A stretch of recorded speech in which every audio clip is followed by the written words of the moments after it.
right. Hi, everyone. Thank you so much for joining. I believe that we are live on LinkedIn. Feel free to check everyone if we are. I think so. Thank you so much for all tuning in, our wonderful panelists for today. Obviously, also everyone who is basically watching, if not now, maybe in the near future. Who knows? I'm Alex. I'm the founder and CEO of Truth Labs. Alongside us, we have a range of wonderful gentlemen today. Indeed, today we do not have a female panel as part of our Ecstasy initiative, but actually we have a full-blown Thrill Labs panel discussion. Today we are going to speak about real-world impact. Of course, in Web3, right, many of us are building wonderful things to change the world for the better. And today we're going to speak about what does it really mean for Web3 to be a force for good. In other words, how can projects ensure and really also prove that they are delivering real world social, environmental, and economic impact? And how can others, right, contributors, investors, and builders really measure and check if this impact is really happening? We'll be discussing a range of different questions about what is impact really, can projects address global challenges, what types of tools can we use to assess impact? For instance, the proof of good framework. We'll be hearing a lot about that later on. And also, we're going to speak about a couple of specific tools and platforms, so you will. For instance, things like crowdfunding and what can market makers do? And generally, what can entrepreneurs do to actually make good stuff happen in this world? So before I actually ask the gentlemen who you kindly see here alongside me on screen to introduce themselves, I will really quickly say that we are actually going to speak for about 45 minutes. Then we have also some room for Q&A if people indeed have some questions. Maybe, gentlemen, just to start with, I wouldn't want to introduce yourselves just because you, right, of all the people in the world, do that best. Could you perhaps let me start with Frank, Frank Oonk from the Netherlands, who is sitting in the wonderful Amsterdam Stock Exchange right now, if I'm not mistaken. Maybe you can quickly introduce yourself, maybe within a minute. Let me also unmute you, after which I'll move to Jesse and Hendrik as well. Let me unmute you, Frank, and we will be super happy to hear about you and what you're building. Thank you. Thank you, Alexandra. Thanks for having me. I'm Frank. I'm the CEO and founder of Masternode.one. We're a market maker and liquidity provider for the crypto markets, digital assets markets, and we work at the Amsterdam Stock Exchange. From there, we make sure the crypto market is most efficient as possible. So I'm an entrepreneur. I founded Masternode.one in 2018, and therefore I had an exit of my software company, which I sold to Volker Wessels. And I'm a technical guy. I'm not a CEO mindset, but I love to develop, and I love the Web3 community. That is absolutely brilliant. Wonderfully also in time. Thank you so much, Frank, for being so concise in your answer already. Jesse, would you perhaps like to take over whilst I unmute you and quickly introduce yourself? Sure. I'm Jesse. I am the founder of Decentralized Ventures. I'm also the CTO of Thrill Labs, so I'm happy to work with Alex there. I am a Web3 developer. I am also a full stack developer. So my specialty is developing user-friendly applications that work easily with blockchains, essentially. Part of why I came into this space was for trying to bring good to the Web3 space. Through Decentralized Ventures, I created Funding Chain, which is a crowdfunding platform that uses smart contracts in order to orchestrate fundraisers. And that's kind of been one of my main targets, is to decentralize a lot of things in order to bring back power to the users rather than to the tech companies. Brilliant, brilliant. Thank you, Jesse. And I can only say that I'm also super thrilled to finally present you to all our viewers. The same, of course, goes for Frank, who is an advisor to Thrilled Labs. We just announced that earlier this week. Now, last but not least, and this is really important, we also actually have Henrik with us. Henrik, I hope that you can hear us properly, just because sometimes your screen freezes a little bit. I don't know if that has to do with the temperatures up there in Sweden, if it's freezing there as well. Can you hear me? Let me just also unmute you. That might also be easy. Please go ahead. All right, awesome. Yeah, it is freezing here in Sweden. Yeah, so even the camera actually froze. So yeah, but you're not missing anything. Yeah, my name is Henrik. I'm an author, and I started the Crypto Bayer adventures just because I wanted to do good in this industry. I've worked within social development and health for the last 20 or so years. So I decided to dive deeper into this space and look what I could do to actually benefit society.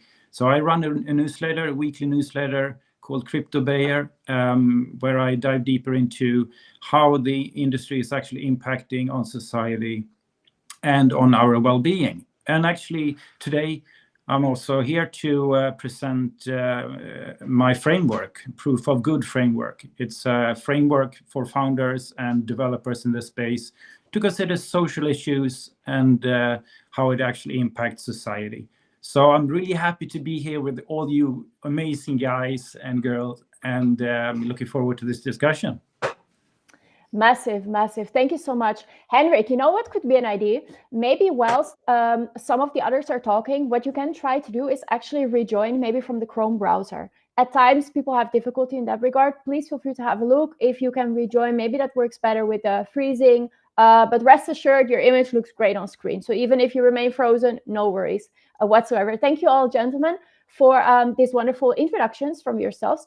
Now, I would actually like to go, boom, straight ahead with the first question that I would love to pose actually to you all. But I would perhaps start by asking Jesse about this very question. And why is that, and what I want to ask more fundamentally, right?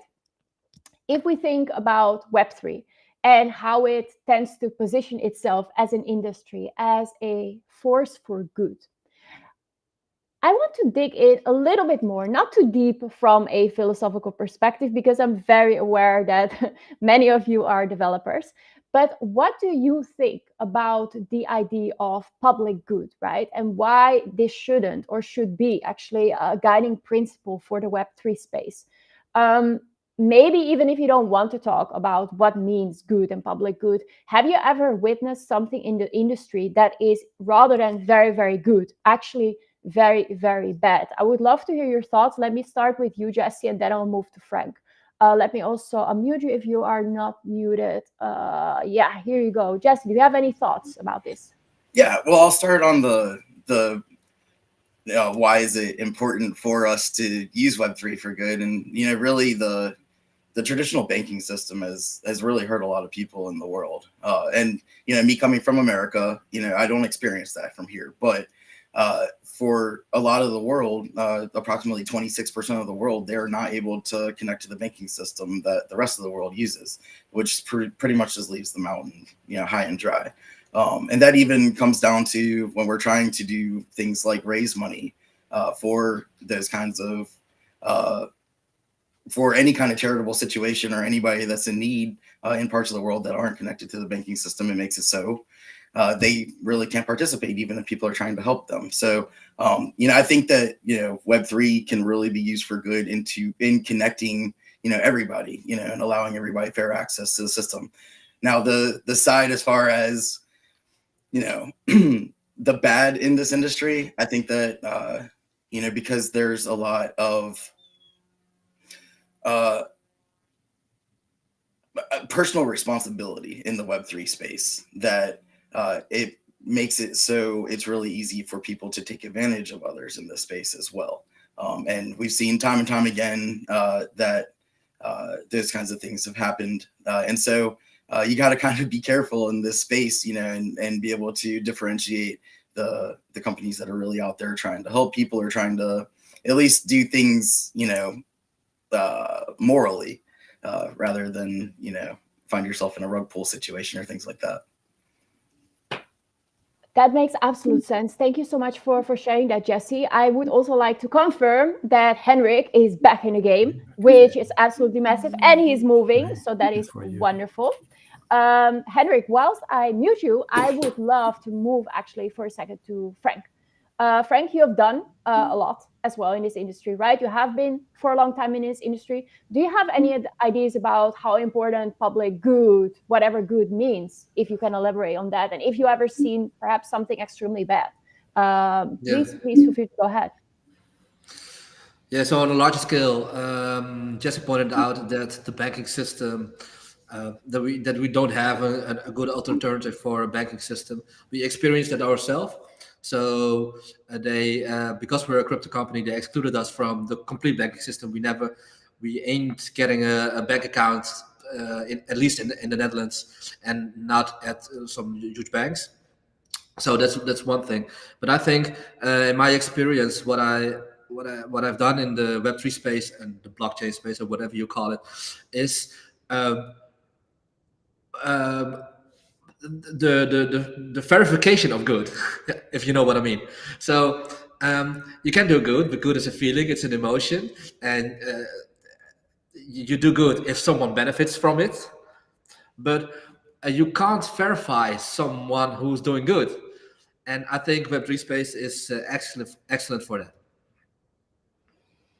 Well, that is a lovely, lovely start to indeed verification. And maybe we're going to touch upon that later. And great to hear, Frank, of course, that you have been in the industry for such a long time now. Now, last but not least, with regards to this very first question, right? Henrik, let me just move to you and ask you to share a little bit more of your thoughts. And let me also just move this, hopefully, as well as possible without showing me and my big face everywhere constantly. Henrik, would you like to bring something to the table in regards to public good and really about ever having witnessed perhaps something bad? Like, we would love to hear from you. Yes. First of all, can you hear me now with the new connection? Yes. Yes, awesome. I started with this industry just because I was really interested in the fourth industrial revolution. And I quickly saw that we have an amazing opportunity here to create a better world and consider the social aspects of this technology. So what I really try to focus on are the human aspects of this technology. Technological determinism is not really the way to go when we are creating a better world. Technology is here to obviously to help us and to assist us in our further development of the world.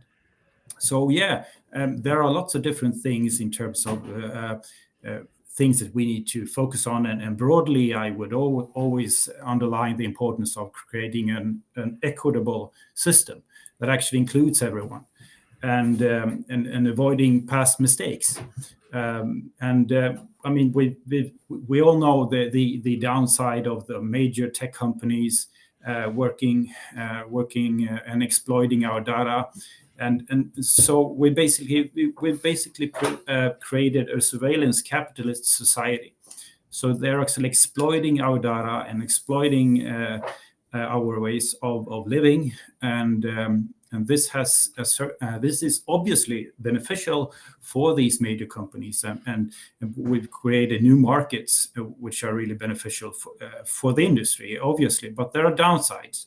So I mean, I could to keep this short. I would like to mention the NFT boom, which was really interesting to see all artists being able to sell and create really awesome pictures and art and distribute worldwide.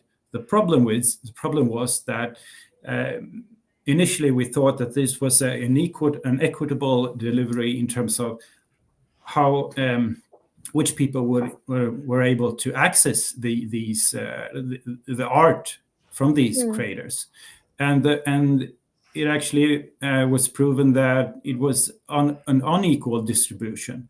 So people, and obviously the downfall as well in 2022 with the crash, NFT crash, which was also obviously really bad for the industry.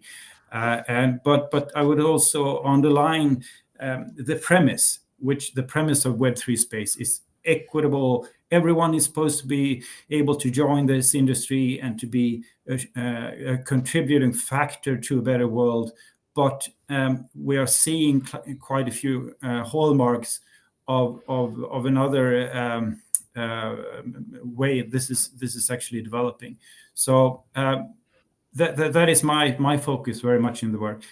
Equity and people's ability to participate with these really awesome technologies that are included in the Web3 space.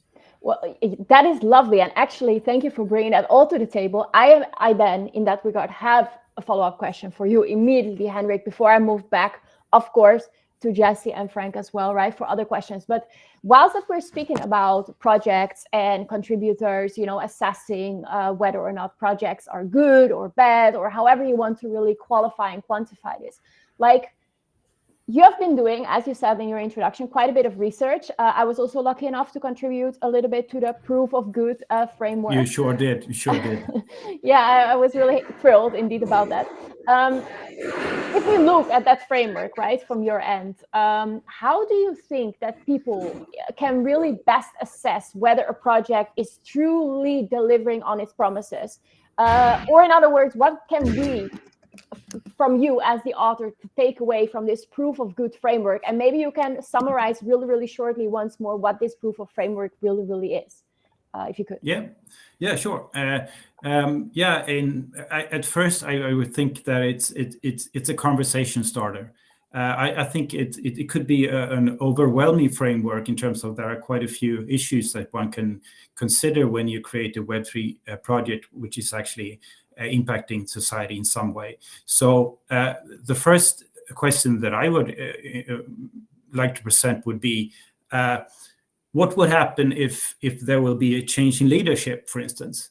Would the values of the project actually consist and survive? And also, are we considering the broader society when we're creating these projects? And are we also considering the underlying values of the founders? So there are a few key issues that one need to consider when we actually at least initiate the conversation on how these technologies actually impact society or not.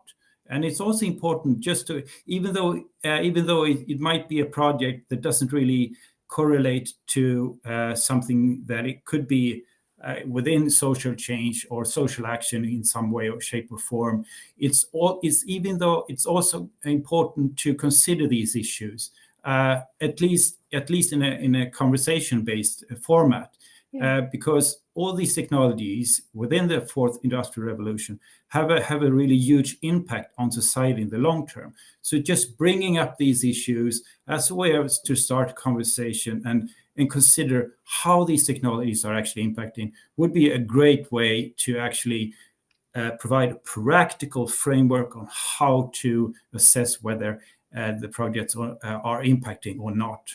Absolutely. Maybe just to circle back really quickly to the other gentlemen, Jesse or Frank, would you like to add something here potentially before I move on to the mountain of other questions that I have for you? If not, I will move on. Feel free to speak up. Yes. Yeah, Frank, please go ahead. Yes. So Hendrik pointed out, if the mission or the vision of the to do good of the founders of a project is guaranteed, so we have a solution for that. So Masternode is donating every 10% of the profit we make to charity. And we do that by distributing it via our own wallet. So we developed the wallet, we gave it to the foundations, and then we distribute those funds directly via blockchains to the wallets, and then the wallet of the foundation can use it to do good. That's one. But I have I call it I don't know the English word, but um, I I wrote it down in the shareholders agreement. So every shareholder that is joining or every new owner, etc., is committing to the shareholders agreement to do that, and um, that's what I want to add. Yeah, awesome. Isn't this just a proper and excellent example of, yeah, we see the thumbs up from Henry, from doing good actually by default almost. Maybe actually, Jesse, Frank, would you like to add something else?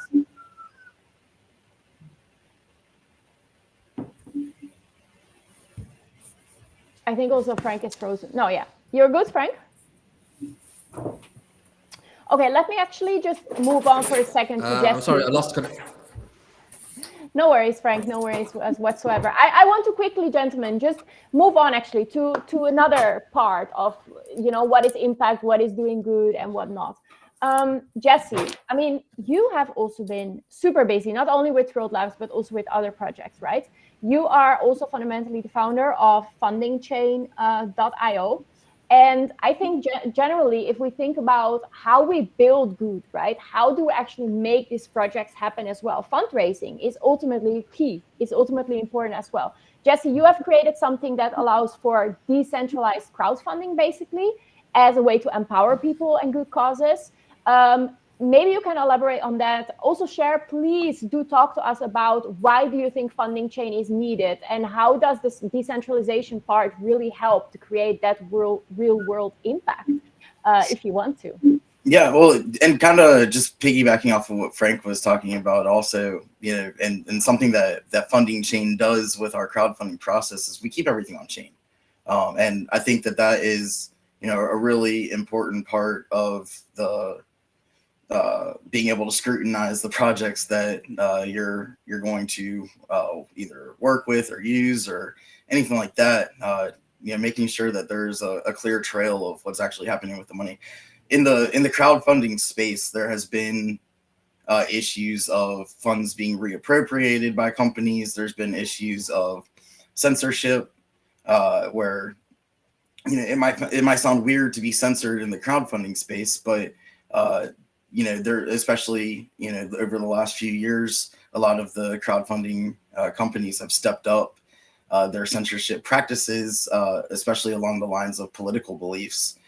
And that's kind of what started, the idea of funding chain was to, take that away from the companies and give it to the users, and really, if somebody wants to raise money for a legal purpose and maybe I don't believe in it, but it doesn't matter because it's on a smart contract. And so the contributions are, not going to funding chain's bank account and then funding chain distributes it when they want to. The funds are going straight to a smart contract. And then the user that's raising the funds gets to withdraw the funds from the smart contract whenever they choose to. And there's no way for my company to be able to interfere with those funds. And that's kind of, where I think that there's a lot of importance here as far as being able to just get that autonomy back, as far as end users are concerned, and being able to make their own decisions and be able to, if you want to support something, be able to support it and not have somebody step in and say, no, that's not a worthy cause. You need to do something different, and that's kind of what we're all about. The reach though is a whole nother, aspect of this, of being able to have a global crowdfunding platform that has the universal currency of crypto, and anybody from anywhere around the world is able to use it, but still being able to give the simplicity of Web2 payments and things like that as well for non-crypto users. Really, just being able to bring everybody in the world together and be able to do something for good, and really anybody from anywhere in the world can start a project to raise money for whatever they need to. Yeah, thank you so much for bringing all of this to our attention. I mean, I can only attest to what you said. I know the platform a little bit better, although it's still kind of like early days. In that regard, I would really recommend to everyone to check out Funding Chain. I think that the platform is going to take off like crazy very, very soon. If you are, involved with a good cause, or maybe you are raising funds for your project, or maybe you have something other urgent that you care about, either for yourself or maybe your environment that you want to tackle or raise funds for. Once more, in a decentralized and censorship-free way, do check out fundingchain.io. I'm sincerely a big fan, and I'm not only saying that because you are our CTO. It's a sincere marketing talk from my end. Now, jokes aside, maybe Frank, Hendrik, in terms of what we just discussed, right, about the fundraising part, or maybe anything else that came to your minds when you were just hearing basically Jesse talking, is there anything that you would like to add to the table, or can we move on? Let me just unmute you both in case you have something to add. I'm sorry, I lost connection, so I didn't got the whole conversation. But in terms of fundraising, etc. So we, like I told you before, like we choose. We definitely need a platform where we can connect our funds to. So I would love to see something that where in a decentralized manner, people can use all profits to do good. Yes, definitely. Really agreed from my end, especially as a project that is fundraising as well. Maybe Hendrik, do you have something to add here? Is the proof of a good framework saying something about fundraising, perhaps? I bet it does, huh? Yes, and I would like to say that Jesse's project is just the perfect example of how you can actually do good in a decentralized manner. And as you're saying, that the founders not having any sort of control of the funding, obviously, and being run by a smart contract, it's really awesome. And Frank, just writing in the good parts and considering how you create a better world initially in the project start is really awesome. It's also the best way to go. And that actually in writing, it puts the priority of what you're doing, that it's actually creating a better world in some way. So really prime examples. Wow, so many kind words, and we're not even close to Christmas yet. Albeit for some, it will feel like we're close to Christmas. Definitely seeing a lot of wonderful Christmas backgrounds, actually. Even on your side, Henrik, I see something peeking around the corner. Yes, there we go. Then I'm here with my boring waves, and you guys in the stock exchange with a wonderful Christmas tree. Thank you for all this wonderful words. Let me then slowly move on and actually continue with something else that is, I think, also quite interesting, right? We've already touched a little bit upon the fourth industrial revolution. I would like to talk for a second about, especially if we look at Web3 as a way of doing good, right? Technologies usually never stand just by themselves. Usually they're connected in one way or the other. The developers amongst us know that way better than me. So I would like to ask, maybe I will start with Jesse. How important are these other technologies? Like, if you think about hardware, mining devices, IoT, AI, and so on, like, how important are other technologies for the overall impact and potential of Web3's doing good in the world? Do you have any thoughts, perhaps? Well, I mean, like generally, like all of those devices are necessary in order to just make the ecosystem work. I mean, we're doing some proof of stake and all those different kinds of networks that are out there now. So we don't necessarily need the mining rigs anymore. But yeah, I think what really would be nice to be able to get down to, and I think that some of those technologies are coming along, is really just need a cell phone. I think that would be the perfect place for us to get to. If we could even get to places where we're running nodes on cell phones. I know some networks are actually working on that, and some have some prototypes of that out there already. Yeah, I think that really the most important tool with all of this is going to be the cell phone. That's the thing that connects the world. through the internet these days, and the easier we can make these kinds of technologies to work just simply in the palm of your hand, the better this will all be. Yeah, I think that makes complete sense, right? I mean, ultimately, if we're also looking at big terms like the digital divide and the fact that we have all these wonderful advanced things in progress, but then at the same time, if a massive part of maybe the population doesn't even have a cell phone, or maybe it's not connected well to the internet, et cetera, that is actually low-hanging fruit to a great extent that I believe that we could quite easily tackle with the right amount of willingness and funds, of course. Maybe let me also ask the other gentleman. I know that we have touched upon mining devices. I'm not sure if maybe, Frank, you would like to add something about that, or maybe something else, all before I actually then ultimately move to Henrik. Frank, do you have any ideas about other tech that stands out for you? Yes. So if I can answer the question about how can other devices contribute to the Web3 development of evolvement. Well, I think I'm not that smart. I'm not smart as you guys. I don't know what Web3 actually is. So, if in my opinion, Web3 is just the infrastructure for other devices to do stuff like and in a decentralized manner. So, if you have mining devices or something like that, I think nodes are the prime example for to do interconnection between other devices like IoT devices, cell phones, etc. Without nodes, we don't have decentralization. That's one thing. And if you see a node and that in that extent a miner as an extension of that node to do some verification on blockchains, or to do fill blocks or something like that, or create blocks or produce blocks, then it's an essential part of the Web3 infrastructure for other devices to verify and trust each other. So I think that's in my opinion, the most important thing for other devices to crew the Web3 space. Massive, massive. Nothing to add from my end. I see that, Hendrik, and thank you both gentlemen for adding that tech and dev perspective to the table. Hendrik, I can't wait to hear from you. What are your thoughts here? Well, I just touch very briefly on.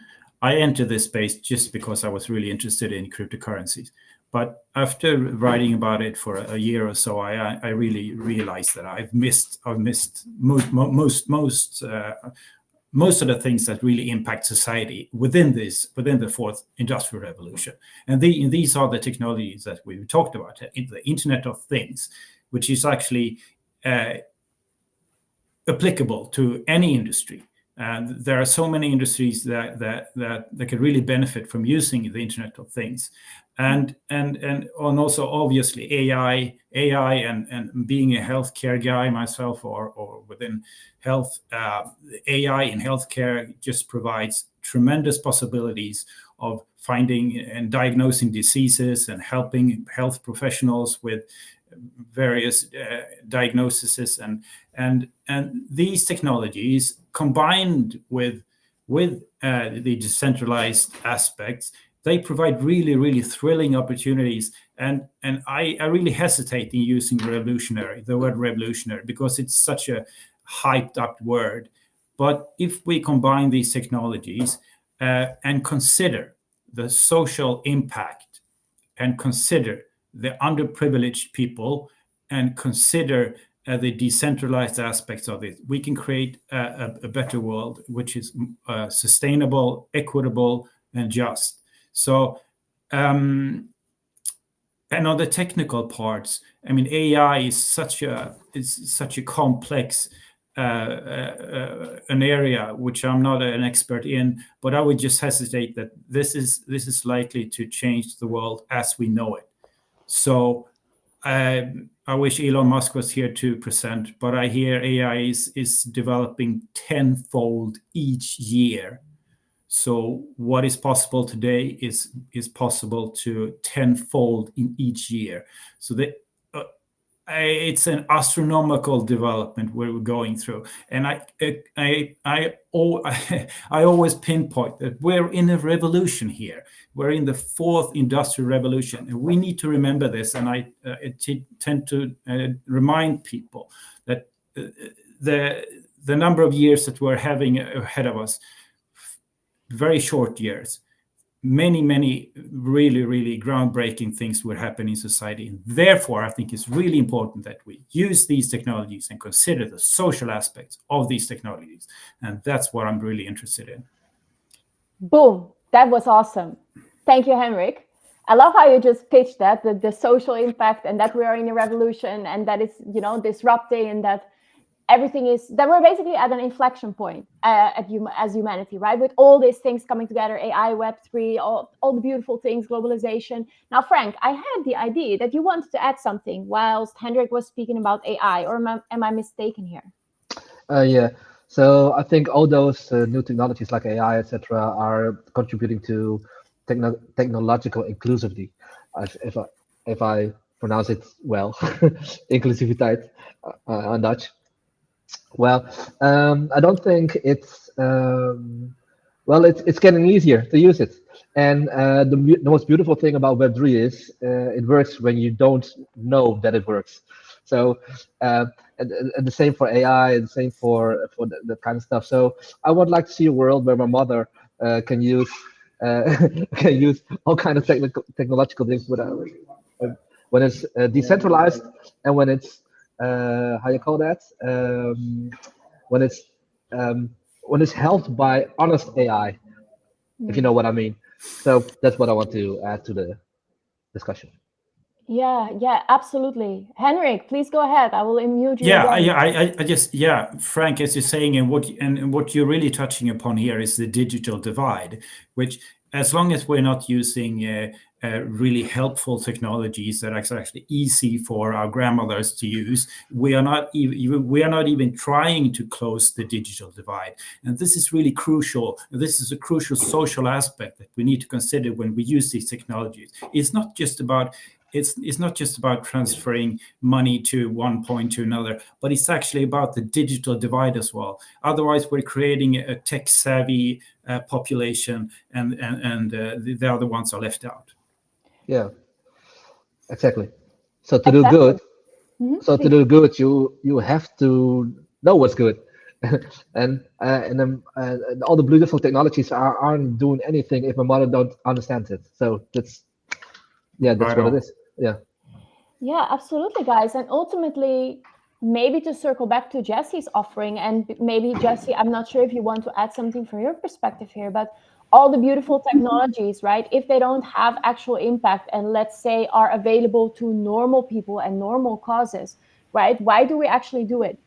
All these things. And I think personally that also therefore solutions such as funding chain or other types of platforms that are really accessible to everyone are important. And why is that also? Because if we think about it, right, it's again soon Christmas, or at least the holiday season. We'll be back with our families on the table. People will ask us, oh, how are things going with crypto, right? I saw in the newspaper that Bitcoin is reaching 100K. You work in the industry. Are you already rich yet? Isn't it a hype? Blah, blah, blah. But ultimately, if we can't really onboard, let's say, the others and make them also realize that it's not just crypto and getting rich, but that there's actually technology and applications and things behind it that try to make the world a better place, I don't think how we can really change the world on a more systemic level, as long as we only keep speaking about the more extractive or necessarily financially based incentives that there are. But hey, that's the rant from my end.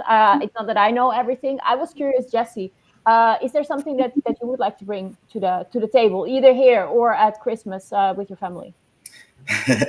Well, yeah, it's really, just to kind of touch up on what you were saying. Like we just need to make this as easy for people to use as possible is really what everything comes down to. We just did a test run with Funding Chain for about a month. And I had people of all different ages that were using it, honestly. And I did notice something that Frank and Hendrik were talking about. And it really is that the older generation can easily be left out of the new technologies that are coming about. And it left me in a place with Funding Chain where I realized that there are some things I need to touch up on the processes and things like that to make things a little bit easier, and not necessarily offer a whole bunch of networks and things like that, but to pick a good network and stick with that, and then kind of make it so you can slide through the blockchain transactions without even necessarily noticing that you're dealing with a blockchain. And I think that that's really going to be the important part with this technology, and to be as inclusive as possible, really, is just to try to remove the confusion and make these processes, make the Web3 processes as simple as a Web2 process, really. And once we get to that point, then I think that a lot of the divide will be closed at that point. 100%. Yes, I see other thumbs up. Thank you for adding that, Jesse. Wonderful remarks from your end. Gentlemen, I just want to move forward, also with an eye on the time. And I want to speak, Frank, with you a little bit more about basically what you're doing at Masternode.one. We haven't spoken too much yet about it, apart from, of course, that you guys do really care about implementing at the very base the importance of doing good. If you look at Masternode's website, right, beautiful things are being written. You, I think, very much care about good causes and impactful projects. Could you perhaps share, and that's really up to you, how Masternode.one plays a role in creating social value? You can be as precise or slightly more generic. That's entirely up to you. But I would love to understand your grasp on a social value, and maybe more broadly, what needs to happen to make generally the digital asset markets a little bit more sustainable and equitable, if you even agree with that very assessment. Let me just unmute you. Yes, I agree. But I have a very strange background. I was born in an orphanage in Jakarta, Indonesia, and I was raised as an orphan. I had many foster families throughout the world, so I experienced poverty myself in my youth. And thankfully, I ended up in the Netherlands, and I built this company eventually. And I got in. I was in the inner circle. While I was 30 years ago, I was at the other end of the society. I didn't have any chance, etc. So Masternode's core mission is to do good. We are founded by that. And what do I mean? We think that there must be a company that is well funded and actually makes profit to build the industry. So what is Masternode doing? Like we are the Masternode, like we said, we are the first Masternode. We are providing the infrastructure for the Web3 community, for the Web3 space, like for all the chains, etc. For people to build things on. That's one. And two is, how do we make money? We're market makers. So we built this trading engine from 2016 to provide liquidity to the markets and earn a profit on the spread, if you know what I mean. I can explain it in detail, but that's what it is. You make a market by doing buy orders and sell orders at the same time, and if they both are filled, you get a profit. That's what it is. And then we get paid by exchanges to do this. So we built this infrastructure, we built this trading engine that makes money, takes money from the market, and then it's our turn to give it back to the market. So we give back the infrastructure, people can use our infrastructure, and people can use our money, 10% of our profits, to build to do good for them, for their causes. So Masternode is basically stealing from the rich and giving it to the poor, and then in a digital high frequency trading way. Yeah, indeed, I'm clapping for that as well. Thank you. Well, what maybe is nice to know. Our logo is if you turn our logo upside down, it's the Dutch Eastern company from the early days, where the first share is issued in the world. So what we like to do is we think that the wealth in the world is not equally divided. So what we are doing is redistribute the wealth to equally divide the world, for equally divide the wealth in the world, and that's why our logo is the VOC logo upside down. That's what it is. Yeah, that's absolutely. I mean, I know the story. I love it each time that you tell also about the logo. I think for everyone to see the logo, go to the website. Obviously, it's not connect. It's not really visible in that little thing that I added for the QR codes. Yes. Please go ahead. And eventually, my goal, my personal goal, is that's why I do that's why I run the company. If it's bad, or if it's going bad, or it's going good, or whatever, so I run it always. I keep going because my eventual goal is that no other woman or mother has to give away her child out of poverty. What happens to me? So I hope not to help my mother, but I hope to help every mother in the world, and that's why we are giving away all those profits and infrastructure. And the more our infrastructure is used, the more our money is used, the higher the chance that no woman is growing up in poverty whatsoever. Yeah, this is. I don't even know what to say. Hence, I will keep it short. Absolutely beautiful, and I'm thrilled to hear this. What I would be curious about, and thank you for sharing also these personal details, Frank, because I know that it speaks to a lot of people to hear about, your story and your background. Hendrik, does this live up to the notions that you have written down in your proof of good framework? I would say yes. Let me unmute you. Yeah. Yes, and beyond as well. So and money talks, and we know this. And money is the most effective way of actually addressing many issues as well. So I think it's a really smart way of doing business as well, because as many people learn about Masternode and what you're actually doing, more and more people will use it for the benefit of society as well. So it's really a win-win situation. Thank you. Yeah, I think that too. And if I could perhaps for a second also speak from Thrilled Labs perspective, just because, we have people here in this room, Jesse and Frank, who are involved with Thrilled Labs, and I'm of course also the founder of it. We are still a very, very small startup, but what we ultimately also want to do, once that we are a very, very big company, is help other people, right, through our platform. So allowing other people to fundraise better, a little bit like Jesse is already allowing with fundingchain.io, routing back some of the profits that we make as a company, hopefully through our token in the near future, through the token holders, setting up grant programs, right? Actively helping people just generally connect with one another. Anyway, I won't fall into endless self-promotion here just because it's not that important, but I do want to highlight that Thrilled Labs as an entity is very much acting in line. And that is actually also why our solutions are actually free and open access, just because we want to enable everyone globally, right? Depending on, irregardless of whether you're living in the United States, in Sweden, in the Netherlands, in Italy, or indeed in Indonesia, to use an app that you can use for business opportunities in the Web3 space. And also later for events. And there's a lot more in the pipeline in that regard. Anyway, long story short, I can really relate to this. Before I move, gentlemen, also with an eye on the time, to the final question of today. Jesse, do you have anything to add maybe about, I don't know, funding chains perspective on the digital asset markets, like how they should become more, equitable, or maybe anything else that sprung to your mind whilst we were discussing over the last couple of minutes? We always love hearing from you as well.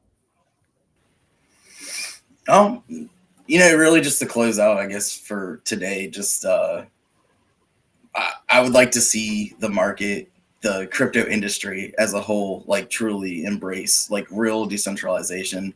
I think that, kind of one of the things that we've started noticing is a lot of things starting to go on chain a bit, or off chain, I should say, a bit. And so we're starting to lose some of the transparency in this industry, and which does end up hurting the ability to know if things are actually going towards good or not. So, just hoping this industry just keeps pushing towards keeping things on chain and being more and more transparent as things go on, so that way we can kind of break through all of these barriers. I think would be a great thing to wish for in the upcoming year. for sure. That is absolutely very solid and important words from your end. Would you then also wish, if you could change perhaps one thing in the industry, would that be that we actually move back more on-chain rather than on-chain? Like, what would your New Year's wishes be, if we can put it like that, for the industry? Do you have anything exciting or thrilling that you want to share? Should I circle back to you later? You know, no, yeah, circle back to me. I don't really have anything to add to that, honestly. Let me then just move immediately to Henrik. Henrik, you're an author. You write beautiful books. You reflect a lot. You have a nice cat that is visible as well. What would your, New Year's wishes be, or just generally something that you wish you could, change in the industry, if we're thinking about good and bad and whatnot? Well, from my end, I would like to just an increased awareness or increased readiness to consider the human aspects of these technologies, to consider how they actually impact our society and our well-being. I think that's because what we're doing here, we are affecting people's lives with these technologies. So we always need to consider how they are actually impacting our lives when we're creating projects within this. That's my takeaway message, and I think everyone will benefit of using that, because then you're actually providing value to the people that you're working with. So that is my my wish for this industry.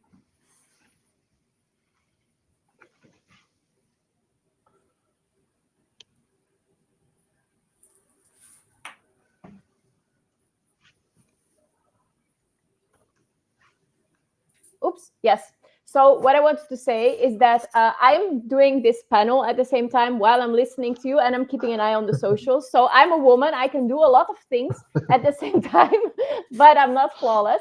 In fact, I wanted to say my apologies, because there was a small error also in the QR code of Masternode. So if anyone wants to check out Masternode.one, check this QR code, or just simply, browse it on the web.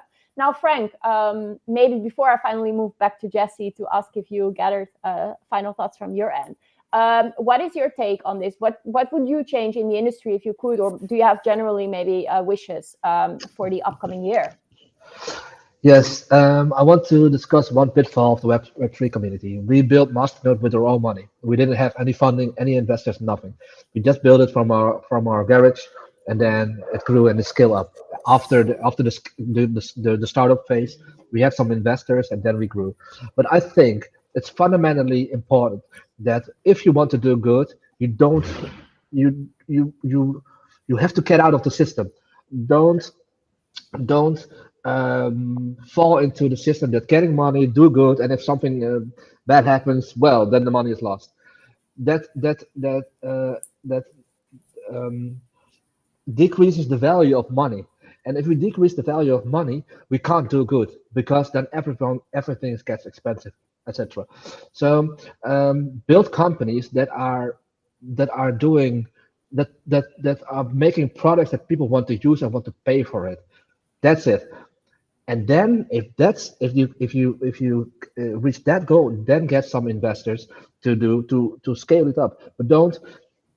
I see many Web3 companies that are 90% of the time are busy with getting funding, and 10% of the time busy products. It has to be the other way around. And if we don't solve that in the Web3 industry, then I think the Web3 industry is about to fail, because then no value is created. It's just kind of like I call that value for VCs and not value for the community. And I wish for 2025 that is going to change. Yes, I can definitely relate to that. And having said that, I must also say that I really, really appreciate your advice as an advisor to Thrilled Labs. Everything that you added there, it's not that I'm hearing that from a project perspective for the first time, and it's absolutely important.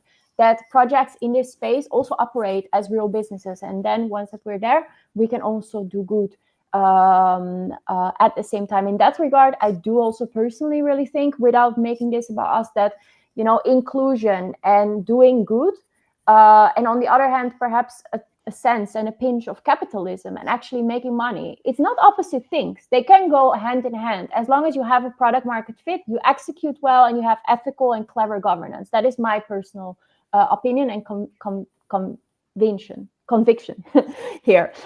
Maybe finally, Jesse, Frank, did you want to add something there before I move to Jesse? Yeah, so capitalism isn't not that bad, but it's the fact that sometimes it's enough, and sometimes it's enough to just build some small product that is doing good instead of making a complete business plan and with all kind of funding, etc., to maybe do good in the future. Yeah, that's what I want to add. Yeah. Absolutely. In that regard, what I would also say is that if projects or builders or founders want to have some sort of a guideline in how they can be good, right? And can, of course, it's not that we need a guideline to know as individuals how to be good or bad. A lot of these things you also feel by your very nature. But still, if you want to have some sort of a guideline or framework that you can reflect on, I would say, and boom, then I press the button, do check out Henrik's Proof of Good framework. I've contributed to it. Henrik has written it. Beautiful piece of work. Do check it out, everyone. I think it can be cool as an industry guideline. Having said that, also check out Masternode, the beautiful, cool, massive and important and ethical, I would also say, market maker, and much, much more. And of course, also Funding Chain. That actually allows me then, having said that, to actually circle back one more time to Jesse to just double check if you had some final words before we're going to close this session, just because we're 2 minutes over time. No pressure though. I'll just say one thing as far as like for the good for 2025, because we are not getting away from meme coins in this industry. I've accepted that. But one thing I would like to see change is if we could start making these meme coins charitable, that would be amazing. So if we could actually start taking a small percentage of transaction fees and put them towards something good to get something out of the silliness of meme coins and actually start contributing back to our society, that would be an amazing thing for 2025. Yes, that is actually a brilliant idea. I think, guys, I hear a next panel discussion coming up about how are we going to launch digital assets and products like ethical meme coins. But maybe that is for January or so. Frank, do you want to add something here? I see you. Yeah, we actually do that. So every meme coin that is traded, we get some portion of the transaction fees and we give that away. So that's what we do. Massive. Yes, absolutely. That is brilliant. Let me just say, gentlemen, and everyone who was watching or is watching this later, just because it will remain available, let me all thank you so much for watching, for tuning in, just for taking the time generally to be here. I want to thank all of you. First of all, of course, Frank Oonk, the founder of Masternode.one, and much, much more, and also an advisor to Thrilled Labs. Jesse Wachtel, as we should pronounce it in the American German kind of way, the CTO of Thrilled Labs, but of course, crucially, also the founder of fundingchain.io and much, much more. And then finally, as well, last but not least, Unfrozen from Sweden, Henrik Beyer from the beautiful newsletter, Crypto Beyer, and of course, the author, not only of almost like a dozen books, if it's not already more, but also the creator of the Proof of Good framework. Thank you all so much. I am Alex, the founder and CEO of Thrilled Labs. Do all check out Thrilled Labs, guys. It's obviously, and let me also then, boom, put that on screen, hopefully at the same time whilst I'm talking. Do also check out Thrilled in the App Store. It's free, it's open access. We try to do good in this world by building products that help people connect, right, with other humans that care and that want to build. If you find something that you don't like, let us know. And we will be back very, very soon for our next panel discussion. Thank you all so much, gentlemen, for having been here. And thanks for your time. Massively appreciate it. Goodbye. Thank you. Thank you very much. Bye-bye.